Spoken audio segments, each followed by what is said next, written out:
Assalamualaikum warahmatullahi wabarakatuh. Kembali lagi bersama saya Ahmad Farcan Ramadan, NPM 44202141. Di sini kali ini saya akan memberikan pembelajaran terkait Smart City Innovation dengan pengembangan bisnis dan teknologi industrial automation.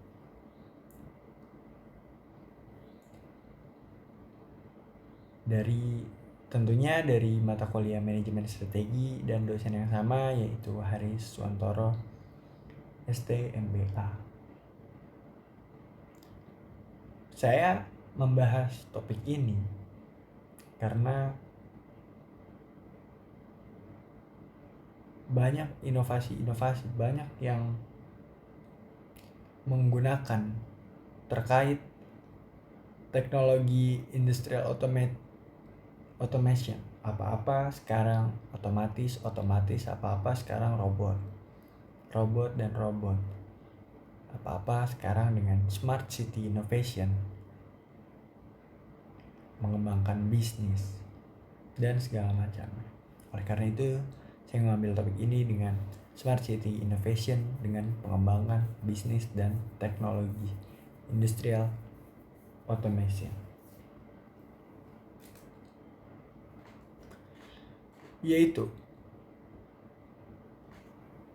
dari Smart City Innovation, konsep pengembangan kota yang menggunakan teknologi dan data untuk meningkatkan efisiensi atau kualitas hidup dan keberlanjutan sustainable.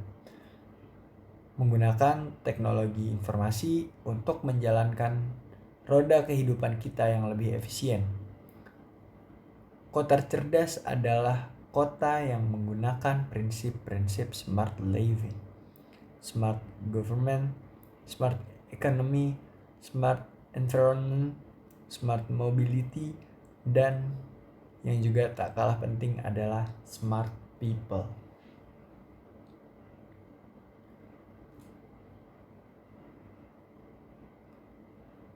Pengembangan bisnis engineer, yaitu business engineer dalam konteks smart city, melibatkan penerapan prinsip-prinsip rekayasa untuk merancang, pengembangan, dan mengelola sistem bisnis yang kompleks. Ini mencakup analisis, desain, implementasi, dan pengoptimalan proses bisnis dalam smart city. Business engineer membantu mengidentifikasi peluang peningkatan efisiensi dan efektivitas melalui teknologi canggih. Sini ada teknologi otomatis. Kali ini saya akan membahas agak panjang terkait teknologi otomatis.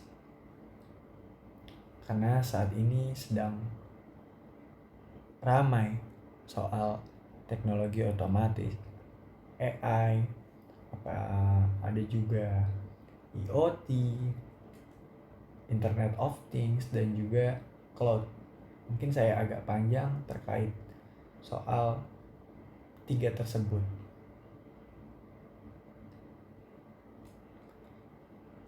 AI, banyak yang nyebut AI, banyak yang nyebut AI atau Artificial Intelligence.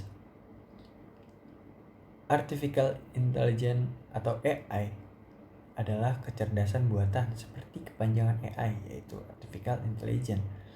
Merupakan teknologi yang dirancang untuk membuat sistem komputer yang mampu meniru kemampuan intelektual manusia. Secara umum, AI merujuk pada pemrograman komputer yang dirancang untuk meniru kecerdasan manusia, termasuk kemampuan pengambilan keputusan, logika, dan karakteristik kecerdasan lainnya. Kayaknya saat ini AI udah banyak digunakan di berbagai aplikasi. Seperti kayak search engine, asisten virtual, seperti Google Assistant, atau selain itu juga pengembangan AI sampai saat ini mencapai tingkat yang lumayan tinggi.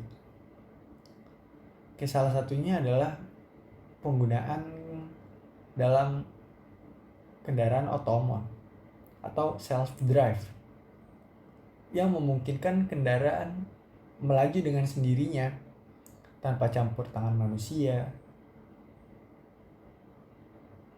tanpa ada driver, namanya juga self-drive ya, berjalan dengan sendiri.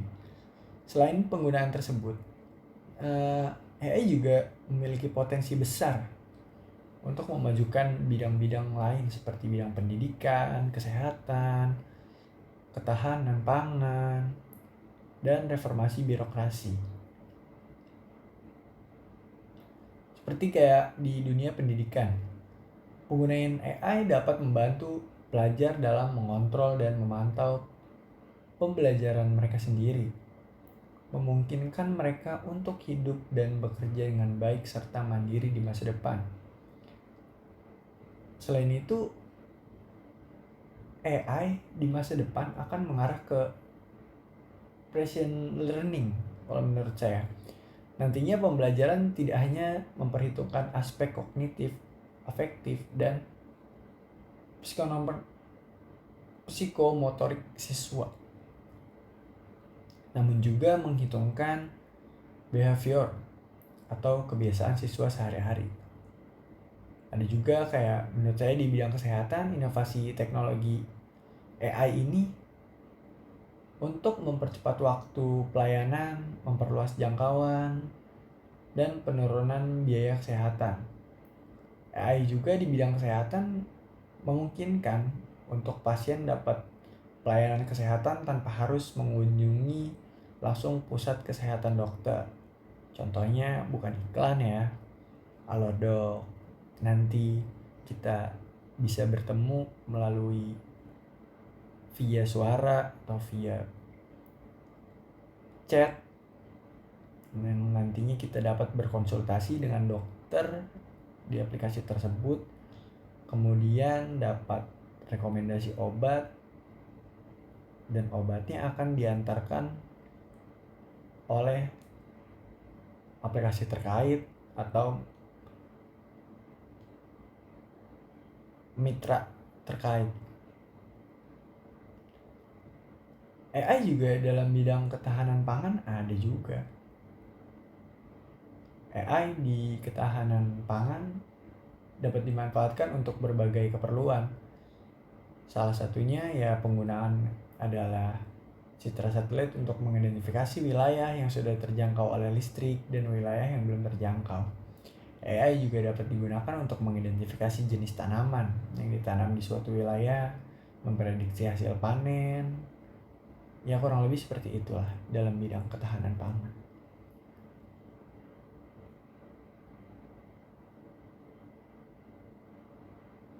Lalu yang paling sering digunakan dalam bidang yang saya juga terkadang pakai di bidang birokrasi atau pemanfaatan AI, salah satunya yaitu ya pengembangan chatbot, memungkinkan kayak seperti pelayanan komunikasi 2 arah secara akurat dengan masyarakat selama 24 jam. Hal ini dapat membantu meningkatkan efisiensi birokrasi serta mempermudah akses masyarakat dalam mendapatkan informasi atau layanan publik. Luar biasa sekali bukan potensi AI ini?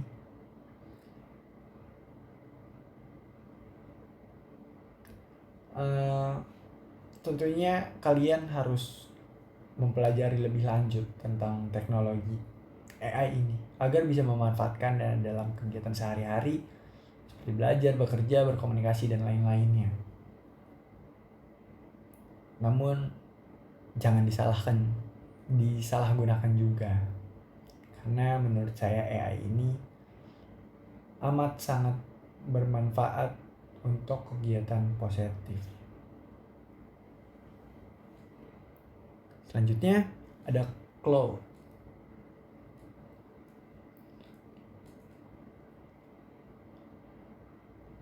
Cloud, sebuah sistem informasi yang memungkinkan kemudahan akses kepada komponen sumber daya seperti server, aplikasi, dan database melalui jaringan internet.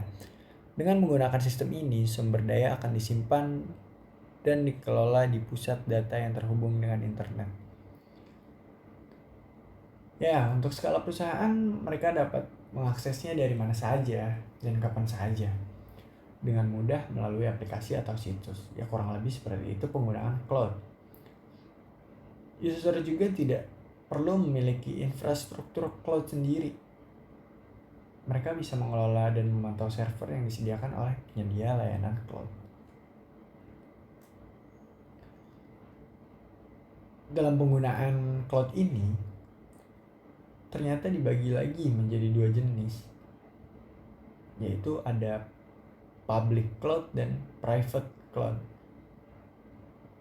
Saya akan jelaskan di sini. Public cloud merupakan sistem jaringan yang bisa diakses oleh siapa saja melalui internet. Sistem pada teknologi ini mengandalkan internet sebagai pusat jaringan agar para pengguna bisa mengelola data di cloud storage lebih optimal. Karena ada juga private cloud. Private cloud sebuah sistem yang memungkinkan pengguna mengoperasikannya sendiri atau menggunakan pihak ketiga. Yang membedakan dengan jenis public adalah pada aksesnya, akses jaringannya aja. Di jenis-jenis cloud ada platform IaaS, as a service, PaaS. Dalam model PaaS ini penyedia layanan cloud menyediakan berbagai komponen sumber daya seperti server, database, komponen pendukung lainnya yang dibutuhkan untuk membangun aplikasi. Keuntungan dari platform PaaS ini yaitu yang fleksibilitasnya dan efisiensi biaya. Pengguna dapat dengan mudah menambahkan atau mengurangi sumber daya komputasi yang digunakan untuk aplikasi atau situs mereka sesuai kebutuhan. Ada juga software ya, software SaaS. Layanan software ini berperan untuk kayak memelihara dan mengelola hardware atau aplikasi, situs, bahkan infrastruktur sistem. Jenis cloud ini ada tanggung jawab untuk menyediakan pembaruan dan memelihara keamanan untuk user. Pengguna perlu membayar biaya berlangganan untuk mengakses aplikasi dan layanan. Mereka juga dapat memilih untuk menyesuaikan layanan yang mereka butuhkan.